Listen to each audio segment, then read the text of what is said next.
The next thing I want to look at is castor oil, and I've got some good news. I'm not going to advise you drink it. But castor oil penetrates very deep, and it penetrates deeper than any other oil. So it can be used externally. And what it does, wherever castor oil penetrates, it breaks up lumps, bumps, congestions, adhesions. It can even break up a bone spur. It can break up tumours. I have known women have told me this, that's broken up lumps in the breast, and those lumps may be cysts or even breast cancer. Now, we had a doctor do our program, and she'd rung me up and she said to me, Barbara, can you help me? I've got a lump in my breast. It's 3 centimetres. I said, it's important that you go on the hormone balancing cream, buy some of those little panty liners, put castor oil on it, and just slip it into your bra over the lump. A month later, she had the operation to take it out. Then she came to our health retreat for a week to just detox. She said, an amazing thing happened, Barbara. That lump was 3 centimetres. I put the castor oil on for 1 month. I had the op, and the doctor said, you know, this is really strange. That lump was 3 centimetres. Now it's only 2. One of the guests said, well, why did you have the op? Why didn't you just do castor oil? She said, well, I didn't know till after the op. One lady told me that she totally conquered her breast cancer by just using the castor oil compresses. Remember, castor oil penetrates deeper than any other oil.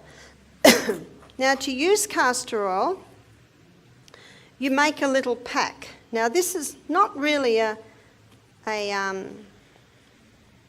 poultice, it's more a compress. So you'll notice I've got an old tea towel here, so you can use an old towel or something like that, and I'm going to put the castor oil on. Castor oil is very thick, and it takes a little while to soak in. So all I do is do about a middle third of the whole area. So I don't really want to hold it up because it's going to run. So can you see how much I've put on? But by the end of the meeting, that will have all soaked in. So I say to people, when you're using castor oil, pour it in and don't touch it for about half an hour, and that will soak in. Now that's a really good area to put on the abdomen. Now if castor oil is applied to the abdomen, it will heal any problems in the abdomen. So what have we got in abdomen? For a woman, there's the uterus. So that will penetrate and break up fibroids in the uterus. That will penetrate and break up cysts on the ovaries. That will penetrate and soften the colon if the person has constipation. That will penetrate into the colon and heal the colon if the person has bad diarrhea. Remember Psalm 104 verse 14? God gave herbs for the service of man. So whether it's diarrhea, irritable bowel, or whether it's constipation, the castor oil will go in and it will penetrate very, very deep, and it causes a cleansing and a healing in that area. It's a remarkable herb. So you can use it to break up gallstones. So you would put it, say, on the liver area under the right rib. You may put it at the back to break up kidney stones. I've known people that have had bone spurs, say on the knee, and they'll apply the castor oil compresses. We had a lady do our program, she had bone spurs on both knees. And she also had tumours in her abdomen. After doing our program, it's 2 years now, and both 2 tumours have totally gone. Her oncologist can't believe it. So she had a total lifestyle change. And she was doing also the castor oil compresses on the knees for her bone spurs on her knees. She said after, I think it was 6 weeks, they'd gone down by half. She said she forgot to do it, and she noticed a month later they were gone. Now, last night we looked at the acid-alkaline balance, and it's a high-acid diet which causes these deposits of calcium on the bones. So she also changed her diet so that she was not having a high acid diet anymore. So the castor oil, I've also seen it help people with brain tumours. And what they do is they put it on the area. Remember, it'll penetrate very, very deep, break up lumps, bumps, congestions, adhesions. So if you've got a sore knee and you think, well, do I use the castor oil, do I use the ginger, or do I use the potato? Well, do one night, one another night, one another night, and just see what the body says. And your body might like them all. And that's perfectly fine because they're doing slightly different things. So it's very powerful. It'll break up a bone spur, but it will not break up your bone. Why won't it break up the bone? Because remember Psalm 104 verse 14, God gave herbs for the service of man. They work with the needs of your body. So the castor oil can be a very important part of a program on something like, well, anything that I have just suggested. Now that's already soaking in quite well. Can you see that? Now because it's a compress, this can be reused again and again and again. So a person might use it a dozen times. Now if someone's using it for, let's say, a fibroid on the uterus, in the uterus, they might wear it overnight. Or some people say, well, I don't like wearing it overnight. So I say, well, just wear it for at least 5 hours a day, for at least 5 days a week. Little by little by little, it'll penetrate and start breaking up any unnatural growths in the area. One lady said that it felt so comfortable on her lump in her breast, she just wore it 24/7. And that's where you can devote a sports bra to this. Now, every time, let's say someone wears it overnight and they're going to wear it the next night, they might put another little teaspoon in. You'll get to know when it starts to dry a bit. And one person said, well, can't I just rub the castor oil into the area? You'll just get a light layer then. And any clothes you put on it are going to get castor oil on them, and that is no fun to get out of your clothes.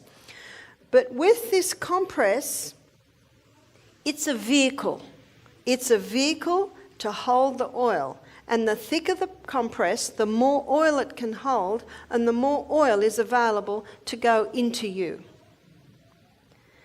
Now, an old bush remedy in Australia is if you get something in your eye, put a drop of castor oil in your eye. And that'll roll around and even take it out. And another recipe, I have not used this, but I have had people testify for glaucoma and cataracts, put 1 drop in each eye before you go to bed at night. That's the only time you do it because you'll go a bit blurry. But because you're going to sleep, it doesn't matter. One lady said, I'm about to have an op, what'll I do? I said, well, put the drop in each eye and see what happens. And if it's too advanced to basically have a turnaround, maybe you'll have an op. But personally, I think it's worth the try because you just might be able to prevent an op. Eye surgery's come a long way and it's not a difficult operation, but it's nice if it can be prevented. So the castor oil can be used in a variety of areas. What I'm going to look at now is charcoal. Now charcoal is also a drawer, and charcoal can penetrate very deep into the area, drawing, but castor oil is unique. We talked about the drawing powers of potato, we talked about the drawing powers of the onion, but where charcoal is unique, it will absorb and neutralise poisons. Nothing else will do that. And in hospitals today, they use charcoal for poisoning cases. One girl said to me, I had an overdose and they gave me a choice to have my stomach pumped out or take charcoal. She said, I chose the charcoal. So charcoal absorbs and neutralises poisons. So it can be used internally and it can be used externally. Now charcoal doesn't have a taste. And you can use it if any poison has been ingested. And it can also be used if a person has diarrhea or gastric or bloating. The charcoal, when it's taken, will absorb and neutralise the poisons and can bring a lot of relief. So if ever I had a baby that had a bit of diarrhea, I'd give them a bit of charcoal. And when I got the black nappy, because I didn't use disposable nappy, I knew that my baby was well. Because once that charcoal goes through, it absorbs and neutralises the poisons. So you can use it internally and you can use it externally. You use it externally, again, for cases of poisoning. So it can be used for a bee sting, a ant bite, a snake bite. You don't have many snakes here. We have a few in Australia. Spider bites. Do you have spiders? Oh, maybe we don't need to talk about the charcoal.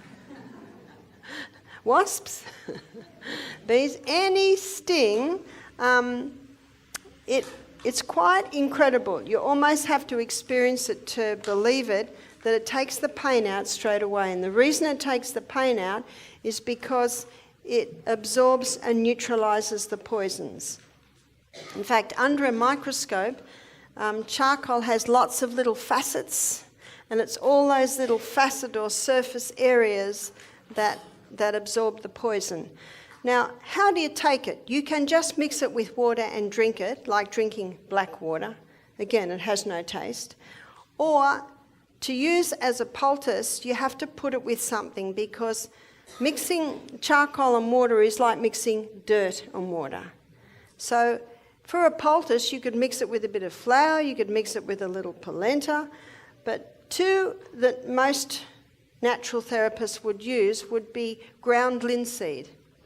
So ground linseed, when you pour boiling water on it, it goes like a jelly. Or what I have done is I've put linseed in a saucepan with water, I've cooked it for about 5 minutes and it goes like a jelly.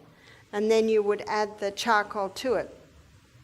And that makes a very nice poultice, especially if someone's got a boil or a wound. It's very good on boils for ingrown toenails, things like that. You could use potato or you could use this. Whenever there's pus in an area, I like to use charcoal because it'll absorb and neutralise the poison.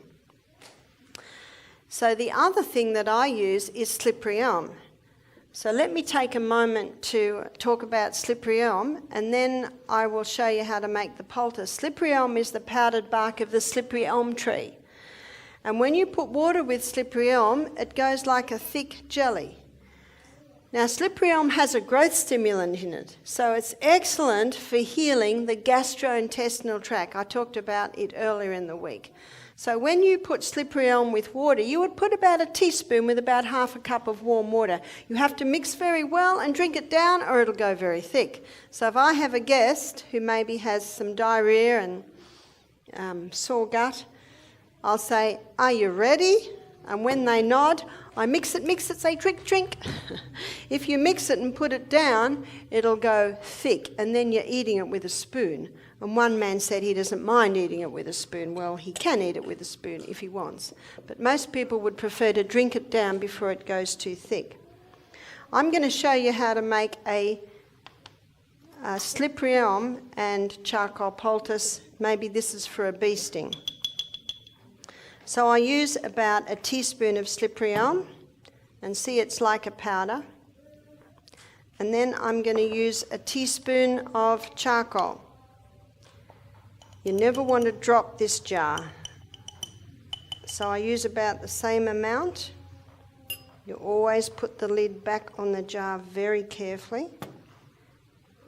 When I was in the rainforest, I just used to use the charcoal out of the fire, and I would blend it, and if I did blend it, I couldn't open the blender for about half an hour. You have to wait for it settles down. Or sometimes I put it in a bag and get the rolling pin and crush it. But now that I'm civilised, I buy activated charcoal. And it's a nice fine white powder. Sorry, black powder. Fine powder is what I meant to say.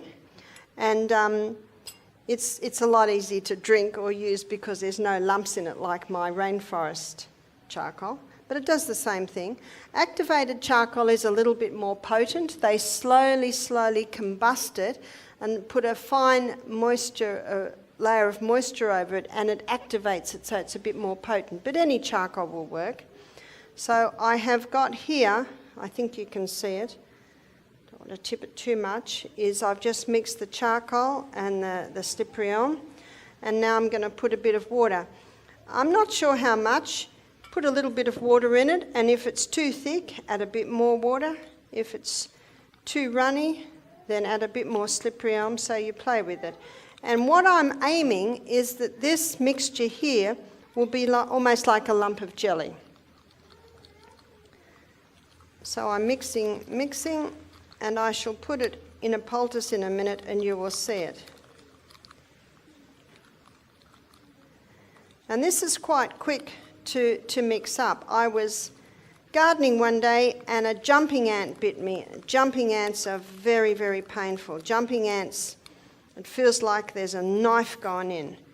And I was so busy gardening, I didn't want to stop and make a poultice, so I just grabbed a bit of ice and put it on it. And of course that'll stop all inflammation. And as soon as the ice had melted, the pain came back with a vengeance. And I did this 3 times, and then I realised it was going to be much easier to just go in, make a poultice, put it on my finger and go back to gardening, which I did. And when I put the charcoal poultice on, all the pain went. It just goes like that. It's incredible. And I just kept that on my finger all afternoon. It's almost you wonder if you really did get bitten, because it just takes it away. Now, can you see the consistency I've got? And that's basically the slippery elm that's giving it that consistency. And so now I'm going to make it into a poultice.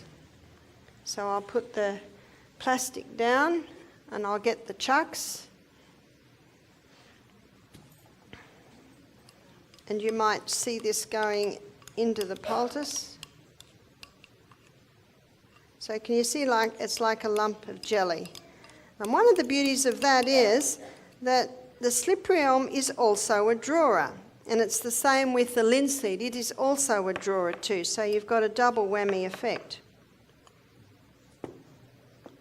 And you spread it out. I'll hold it up and show it to you. In fact, it's almost like you're spreading it like peanut butter. Can you see that? And the beauty of the slippery elm is it really is just holding it in place. And then you fold over like you did the other poultices.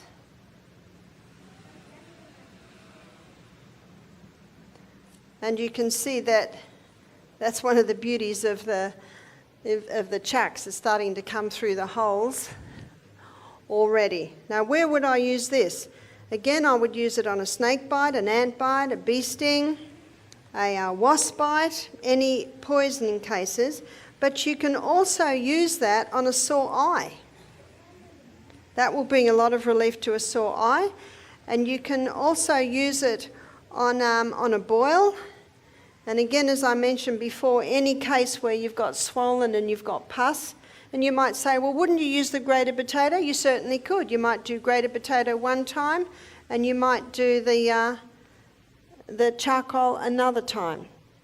But wherever you've got any poisoning or pus, that's where you would use the charcoal because of its ability to absorb and neutralise the poisons. So that's the charcoal poultice. So you're starting to see that it's a good idea to have a little jar of charcoal in your first aid kit.